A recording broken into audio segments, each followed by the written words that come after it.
Olá pessoal, tudo bem com os senhores? Espero que sim.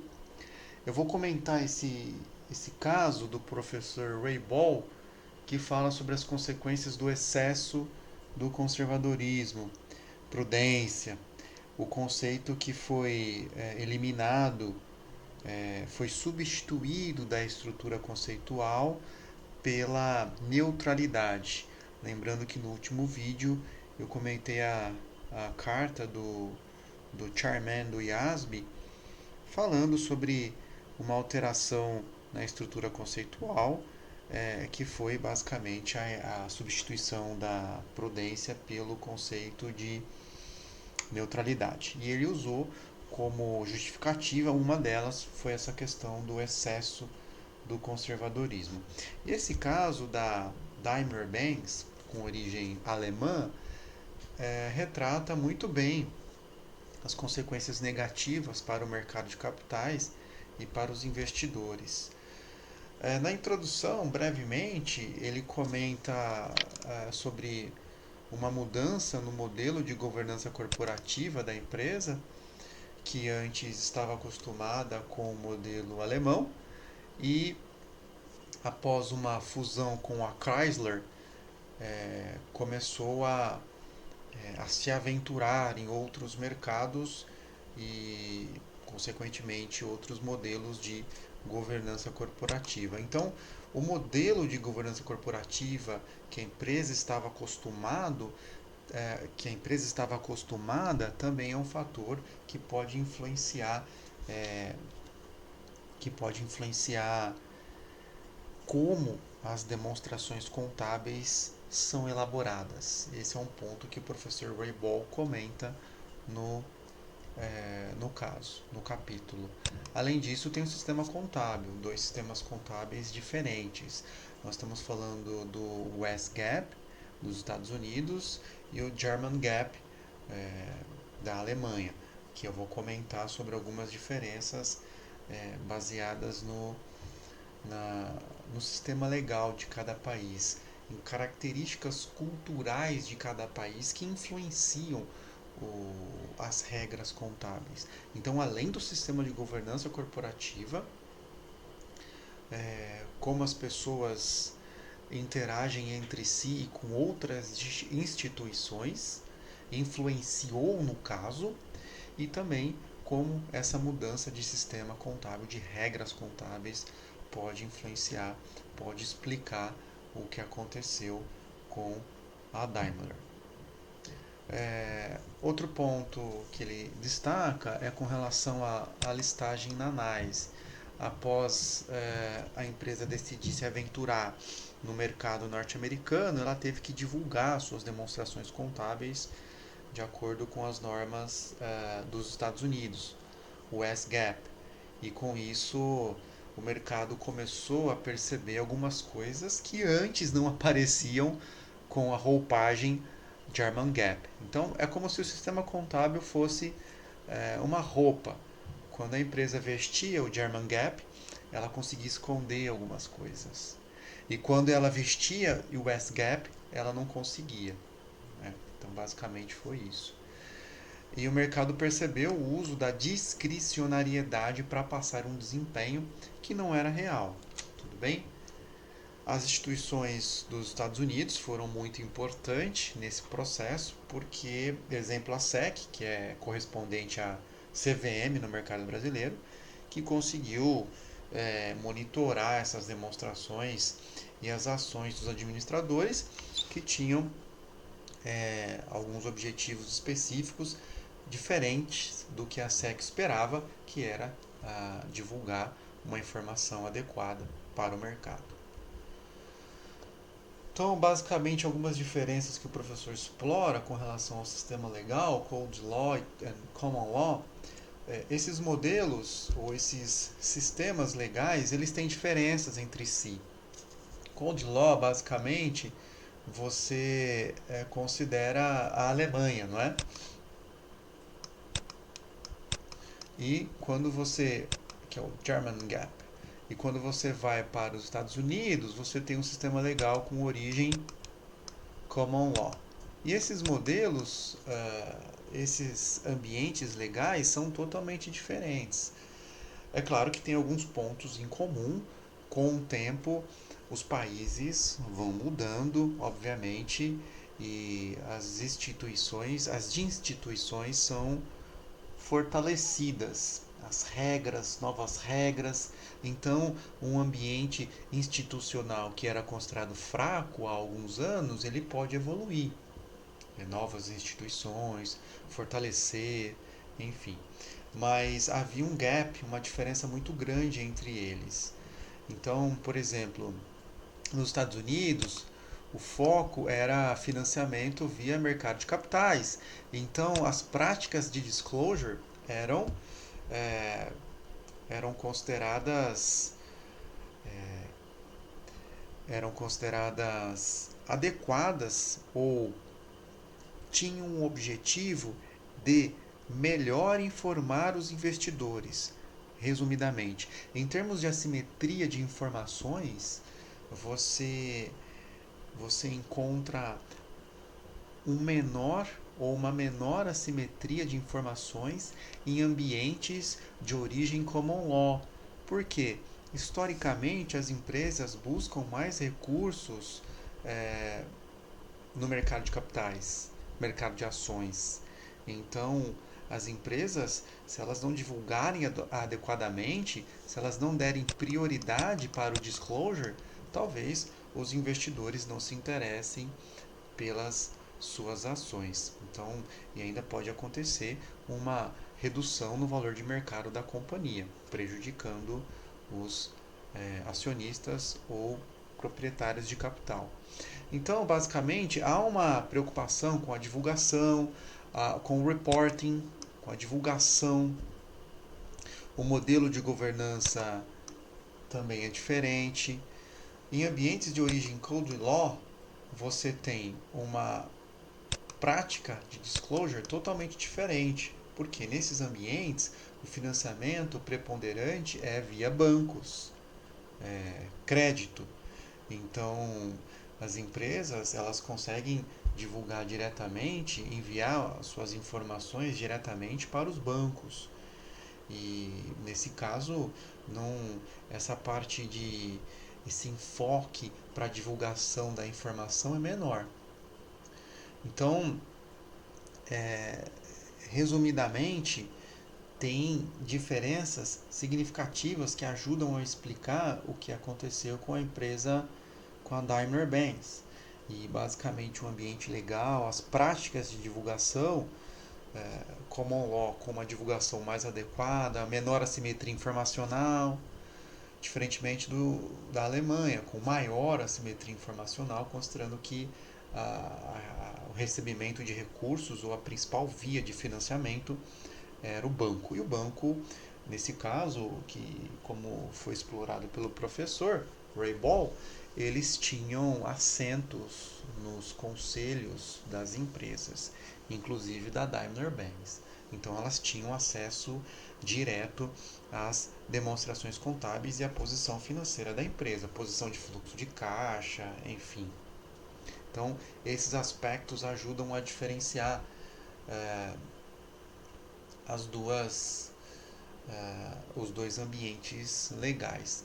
Para aprofundamento, eu vou disponibilizar esse paper, que é do professor Eliseu Martins e os seus filhos, o Vinícius Martins e o Eric Martins, que é para aprofundamento nessa questão do Code Law ou Common Law.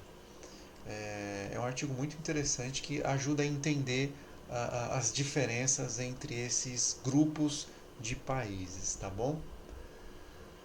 Além disso, pessoal, outro ponto que chama a atenção diz respeito à parte de organização, à parte é, administrativa, as estruturas das empresas, como elas se organizavam. Então, por exemplo, a Daimler na Alemanha, ela tinha o Supervisory Board, que praticamente ele se aproxima a um conselho fiscal. E na época ele tinha o objetivo de nomear e monitorar o conselho de administração, que é uma tarefa importante. Então, em termos de, de acompanhamento das ações da empresa, o Supervisory Board ele tem uma responsabilidade, uma grande responsabilidade relacionada inclusive com a estratégia da empresa. E esse conselho ele era composto por trabalhadores da própria empresa e os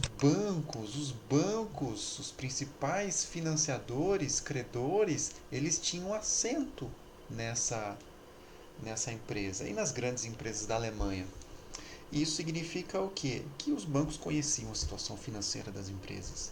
Então, é mais uma explicação para menor divulgação esse enfoque na divulgação, no reporting, ele é diferente realmente. Além disso, vejam pessoal, que os trabalhadores têm assento no board. Isso significa o quê? Há um incentivo muito forte para eles buscarem estratégias para manter a empresa em funcionamento. Indica que em tempos de crise, de dificuldade financeira, eles farão o possível e impossível para não fechar as fábricas e não demitir os funcionários ou colaboradores. Então, os incentivos acabam explicando algumas ações que foram tomadas, que o professor Ray Ball comenta no caso, inclusive ações para é, é, não descontinuar empresas, não fechar fábricas, mesmo que essas fábricas ou essas unidades de negócio não estivessem gerando lucro. Então a gente começa a entender como as coisas funcionam quando a gente estuda essa parte de governança corporativa, como a empresa era estruturada. Bom, com relação ao German Gap e US Gap, o Código Comercial Alemão tinha um aspecto muito interessante. Ele não seguia rigorosamente o regime de competência. Ou seja, algumas despesas de T mais um eram antecipadas, você reconhecia antes algumas despesas. Esse foi o caso de uma despesa de manutenção que o professor comenta. Despesas de manutenção programadas ou estimadas para o próximo ano eram reconhecidas antecipadamente. Então você acabava subavaliando o resultado. Olha que interessante. Enquanto no S-Gap você não encontrava esse tipo de situação. Ou seja, havia um respeito em relação à confrontação de receitas e despesas em T. Então, essa despesa é de T mais um, eu não posso reconhecer em T. Eu vou deixar a despesa para reconhecer no momento adequado. Então, havia esse descasamento entre os dois pontos. Então, basicamente, outro ponto que eu gostaria de comentar é uma tal de depreciação adicional. No Código Comercial Alemão era prevista uma depreciação adicional que era registrada em conta do PL. Ou seja, ao invés de reduzir o resultado, ela poderia reduzir diretamente o PL. Essas são as tais reservas ocultas. Algumas contas sendo registradas diretamente no patrimônio líquido. As reservas ocultas que eu comentei na aula, ou melhor, no vídeo anterior que descreve a carta do Hans. Bom, então a gente percebeu que o código comercial alemão, ou as regras da Alemanha, regras contábeis da época, eram mais flexíveis. Por que elas eram flexíveis? Elas tinham o objetivo de atender interesses diversos. Por que essa flexibilidade? Atender uma variedade de objetivos, atender objetivos de diferentes players. É claro, em primeiro lugar, atender os objetivos e interesses da gestão que estavam alinhados com outros interesses. Por exemplo, o objetivo de reduzir impostos, suavizar o lucro, ocultar perdas. Por que ocultar perdas? Porque a empresa tinha o objetivo de ocultar essas perdas. O professor Ray Ball comenta basicamente sobre essa criação de reservas no patrimônio líquido, e eu citei o exemplo da depreciação adicional, mas no paper ele comenta sobre outros mecanismos, outras transações para criar essa reserva oculta ou reserva no PL, e tinha basicamente o objetivo de manter o pagamento de bônus ou dividendos em anos ruins ou anos de dificuldade financeira. Então vamos imaginar o seguinte: você tem o seguinte, vou colocar um gráfico aqui, ó. Aqui é T, tá? E aqui, ó, essa empresa está se esforçando para manter esse resultado, para suavizar o resultado. Por quê? No ano de dificuldade financeira,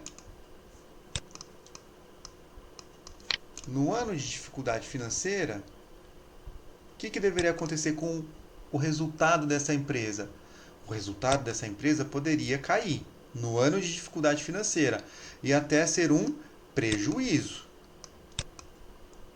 Mas, o que acontece?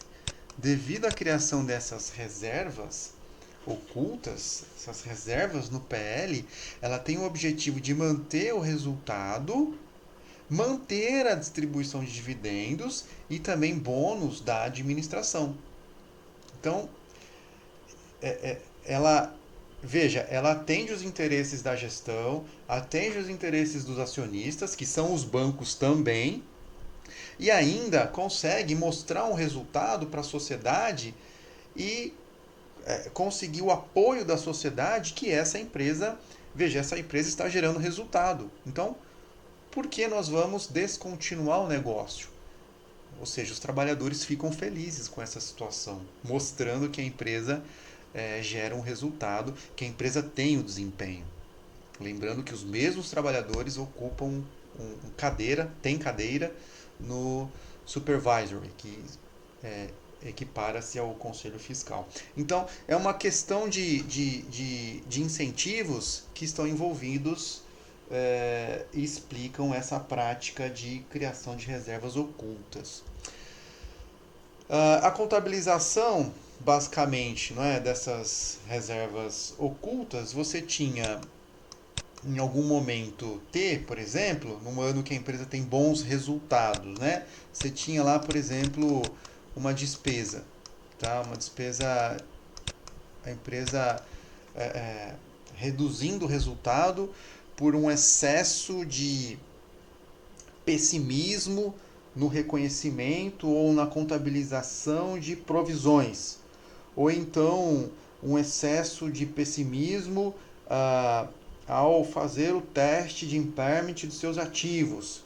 Vejam que a gente pode encontrar maneiras de reduzir o resultado quando a gestão tem a aplicação de premissas ou faz um julgamento pessimista em relação ao futuro, então diminuindo o resultado, contra uma reserva no PL. Tá? O resultado, então, portanto, está subavaliado. Bom, em outros períodos, não é? Em T+1, períodos de dificuldade financeira ou crise financeira, o que a empresa faz? Ela vai reverter, ela vai fazer a reversão dessa reserva. Portanto, eu vou debitar a reserva e vou creditar uma reversão no resultado. Então vai aparecer lá reversão dessa despesa e isso vai, obviamente, essa é uma conta credora, ela vai aumentar o meu resultado. Tudo bem? Então vejam que a empresa vai criando mecanismos para suavizar o resultado e manter a sua distribuição de dividendos e os bônus. Vamos agora apagar as anotações. Apagar todas. Não apagou. Vamos tentar mais uma vez. Tecnologia. Tela branca. Não. Pronto. Bom, eu já falei sobre a questão dos dividendos e a questão da remuneração dos gestores. E também há um ponto que é explorado pelo professor Ray Ball, que é a proximidade entre a contabilidade para fins fiscais e a contabilidade para reporting, ou seja, para divulgação. Nesse caso, quando você tem praticamente as mesmas regras, você pode gerar o mesmo lucro fiscal e o mesmo lucro para fins de divulgação. Os gaps, ou melhor, os sistemas são próximos, são similares, o lucro tende a ser o mesmo. E ainda tem uma influência do governo, que é responsável pela tributação, na elaboração de regras para a contabilidade financeira. Uma característica em comum com o nosso país antes da adoção das normas internacionais. Então há um dedinho, há uma influência do governo. E essa é uma questão basicamente cultural em países de origem Code Law, o governo influenciando as regras contábeis para divulgação ou a contabilidade financeira. E isso gera consequências. Por exemplo, a empresa tem um incentivo para reduzir o lucro e pagar menos impostos. Então, com isso pode acontecer um excesso de baixa de ativos. A tendência é que isso reproduza na contabilidade para fins de divulgação, tá bom? Bom, pessoal, consequentemente, né, quando a empresa, a Daimler, publicou seu balanço pelo modelo norte-americano, em US GAAP, ela divulgou uma perda, sendo que pelo German GAAP ela tinha apurado um lucro. Então, para vocês verem, entenderem a diferença do sistema contábil no desempenho da companhia, vejam como pode uma empresa pelo German GAAP gerar um lucro milionário e pelas normas dos Estados Unidos gerar um prejuízo.